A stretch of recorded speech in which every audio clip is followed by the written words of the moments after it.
And what is up, Canes family? Got my Cafecito here ready to go. Some more Saturday Canes talk. I thought I'd bring in the big guns. I needed to bring in our Canes encyclopedia, our boy Max, who's in the waiting room right now. Let's bring him in right now. Hello, My good hello. sir. What's going on, my brother? How's everything? Chilling. Just getting ready, heading to see the family today. We're gonna do a family bowling day, so that should be some fun. Oh, nice. I see sporting Canes gear, of course. Always. I Gotta got I rep. got my baseball hat on. We're ready to I go. dude, I saw you wearing that hat when you guys had the show with Roe earlier this week. I'm like, the first thing when I hit play, I'm like, oh, I need that hat. Was it at Yep. Caneswear? Where'd you get that? Ainswear, of course. I gotta check that out. All right, man. So the coordinator hires. Hmm. Now that we've all had a week or so to kind of digest it all, needless to say, there's little controversy among the fans. There's a couple different camps. There's probably us, like, hey, we'll wait and see. This could work out, and I do believe like this. Both hires have, I think, a high potential to work very well with what we have, and help us grow this team. Some are like, oh my god, air raid, this is going to be amazing, and then other people are like, this is Rhett Lashley 2.0 in a bad way, which we'll get into that. I think that's not necessarily the worst thing, but that's just me. But first, we'll start with the D coordinator hire because that happened first. That's the one of the two that I feel a little more confident about. Overall, Lance Guidry had a stellar showing his couple of years at Marshall. How are you feeling on that one? Just to give you like your final thoughts on that. Yeah, I'm super excited about the Guidry hire. I think it's a hire. Talking to some people in the football universe, they speak very highly of him. And they think it's like the best hire we could have made. There's a certain individual that used to coach at Miami that is elsewhere right now. And he said that if they were needing a defensive coordinator, he would have been the only person he would have called to hire a defensive coordinator. So I feel very confident with that. I think it's an absolute stud hire. He's hungry. He's coming from a smaller university. So I'm super happy with Guidry as defensive coordinator. I am too, and it's one that, like, if it works out, like if you see improvement and we can retain him for a couple, 2, 3, even 4, he's a guy I think we can hang on to for a few years and actually build continuity for once, Hmm. which is not something we're used to. And he's not a guy that commands, you know, the money that Kevin Steele commands. He's not a guy that commands 2 million a year or anything like that. So you get value for not as much as you were spending before, which is good. Yep. Yeah, so he'll probably bring in one or two of his own guys. So I agree. I think it was an A, maybe an A minus hire if I'm being really strict, but I like that hire a lot. Offensive coordinator, this one's a little more controversial. You guys had Roe on early in the week, which I thought was a great show, and you guys brought up some great points. I was doing more research on the guy.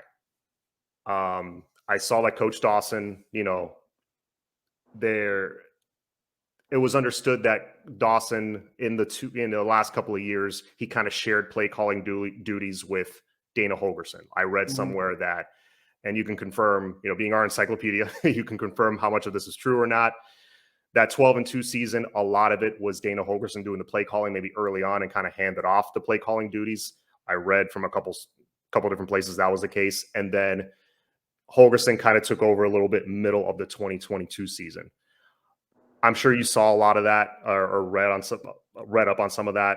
How much of that do you believe is true, and does that concern you at all? Yeah, I mean, you hear this with almost every coach. It's hard to know what the truth is.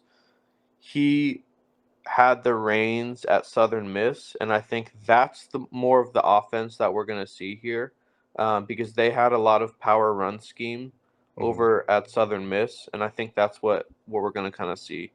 So I'm not really too concerned about how much Dana Holgerson had his hand in the mix, just because he's been a offensive coordinator without Dana Holgerson before and still has had success. So I'm totally fine with the OC hire as long as he does adapt those power run schemes. Yeah, no, and I feel like theoretically on paper, it's like if you can marry those two ideas, the power running and then the concepts of the air raid scheming guys open, which was my wish. Get somebody that can scheme guys open because we don't have elite receivers that can just kind of do it on their own Mm-hmm. whenever they want. Um, and I heard, Flo said it. I heard a few people say it. Oh, it's probably just going to be Lashley 2.0. Well, Lashley was held back by a poor O line. How do you feel about that? You think that that's the worst thing? Because I feel like if you give him a much better O line, good quarterback, and athletic running backs, I think at the end of the day, the players still have to go out and execute the plays. You know what I mean? So Yeah, I mean, listen, I'll take Lashley again right now. I mean, we've got to move in a positive direction. I definitely have my reservations about Rhett Lashley. Think he could have done a lot better. But from where we are now, I would take another year of a Rhett Lashley just to kind of give us a little bit of a boost, because we definitely need to get some more wins on the board. Um, but there is a lot of similarities for sure. I just think that if Dawson is willing to, and I'm sure this happened in conversations when they were, going through the interview process, adapt those power run schemes, I don't see him as much as Lashley 2.0 because Lashley's run game was just completely mediocre. And I think Dawson has the ability to change some things. And on top of that, like you said, the O line could be significantly better. right. Yeah, so those 3rd and 1 situations where everyone in the building knew it was a halfback dive and we didn't get it like 90% of the time, I don't think that's going to be an issue either. I would hope. So if you start converting 3rd and short, that's a big improvement. Yep. So in this offense, looking at just the receiving core right now as it stands, is there one guy in particular that when they made this hire you thought of like, ooh, that dude is going to benefit a lot from this offense? Yeah, the guy that I thought of was Ray Ray immediately. I don't know if it's going to be an impact as early, like if I'm picking a guy that's going to have an impact right away, I don't know if I would say Ray Ray, but I think if once he gets in the mix, it's going to be impossible to keep him off the field. A guy that I think is going to benefit a lot, I think right away for me is Isaiah Horton. I think he's going to have a breakout season at receiver for us. Nice.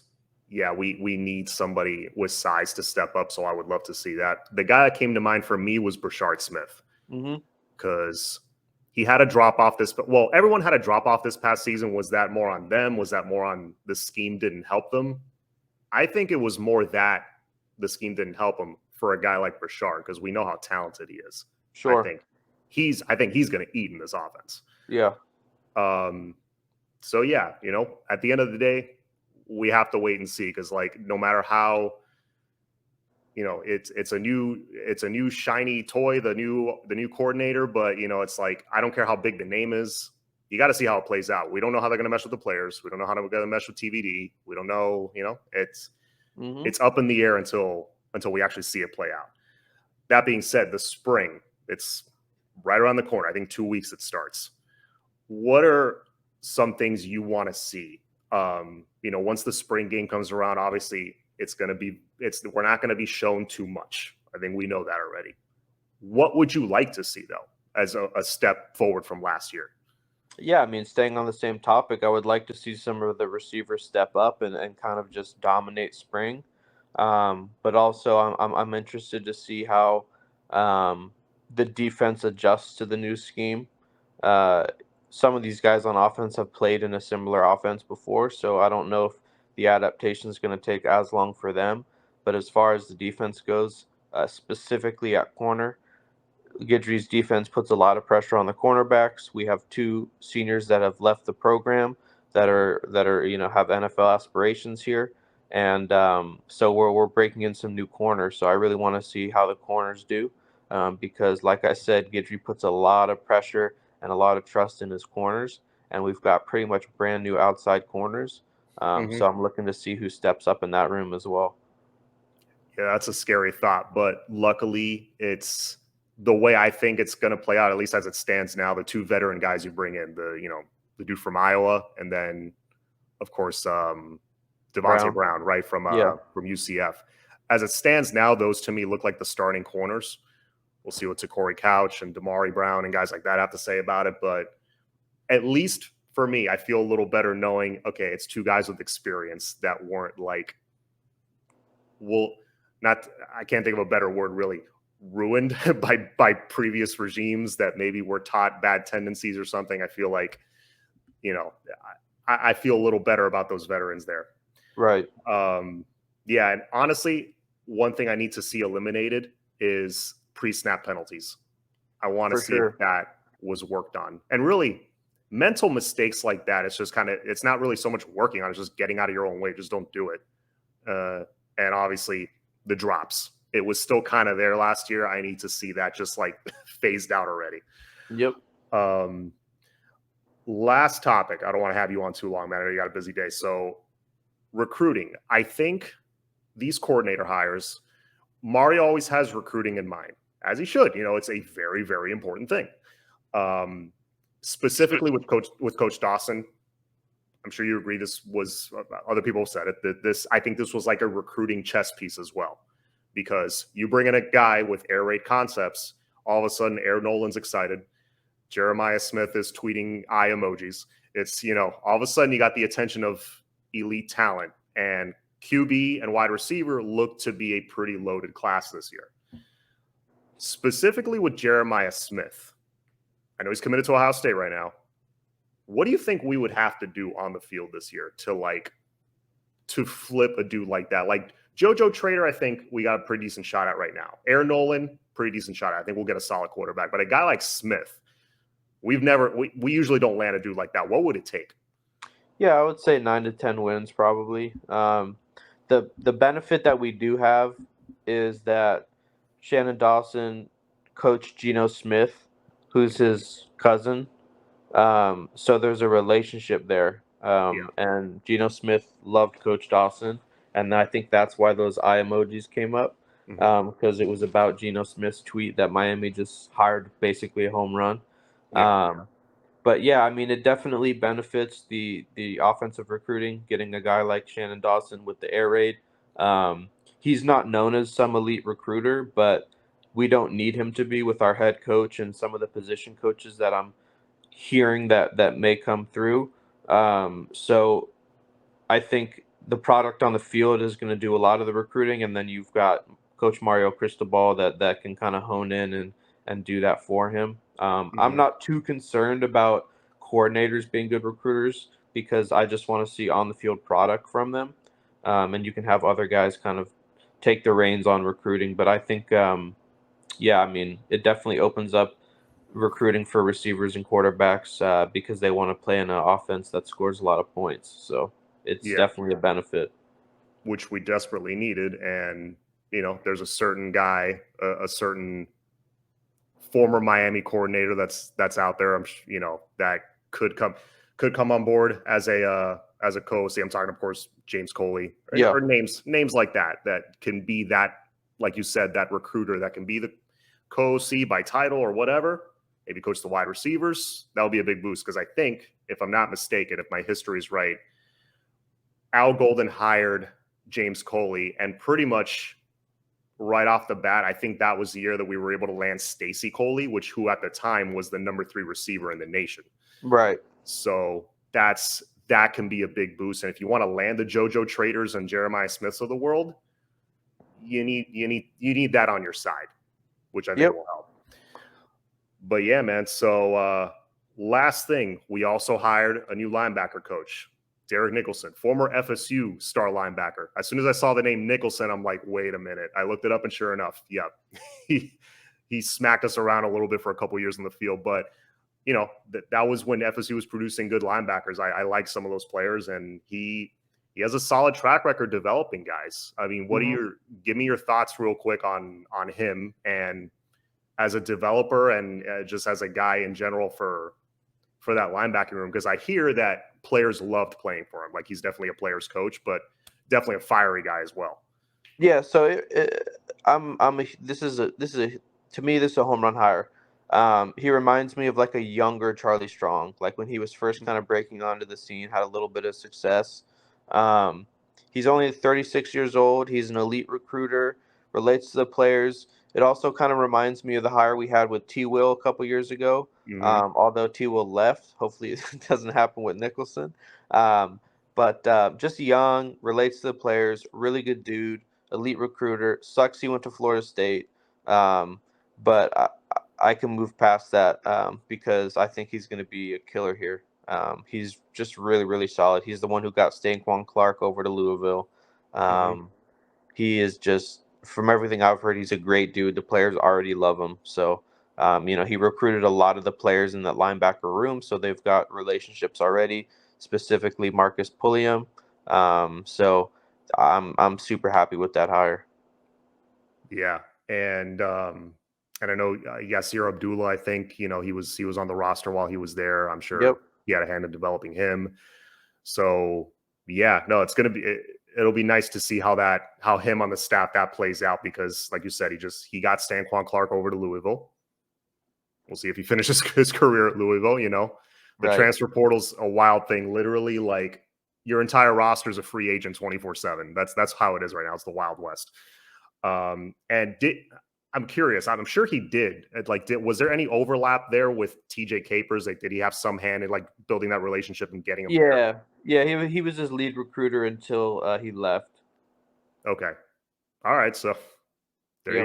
you go. So that's an elite, the number one outside linebacker, I think, or top two or three right Yep. in our backyard. So that would be a nice flip, but we'll see what happens there. But anyway, Max, I'll let you go, let you hang out with the family. But no, thanks for coming on, man. Giving your thoughts. Really appreciate it. Of course. You have a great rest of your day. Take care. You too, man. All right. That was our boy Max. Again, sharing his deep, extensive knowledge on just all things Canes football. So thanks for listening today, family. Please hit that subscribe button, hit that like button, share this video, tell your friends. We'll be here talking Canes football through the entire offseason. I'll be on here a couple times a week. And we got the spring coming up in a couple of weeks now. So definitely some topics to cover there. Max hit the nail on the head with the receivers. We need to see a step forward in that receiver room. If you bring in a guy, let's say they do bring in a guy like James Coley, it would just make sense fit wise because of his relationship with Coach Cristobal. Bringing a guy like James Coley help develop the wide receivers a little bit. Coach Dawson can help scheme them open. Cristobal, Mirabal got a hold of that running game. Like I said, I'm not gonna predict any 10-win seasons right now. I just want to see improvement, but I think with the pieces that are coming together, being put into place, I don't know. I feel like this has potential to work really well. But of course, we'll see what happens. As always, guys, it's all about that. You go Canes and have a good Saturday and go Canes basketball.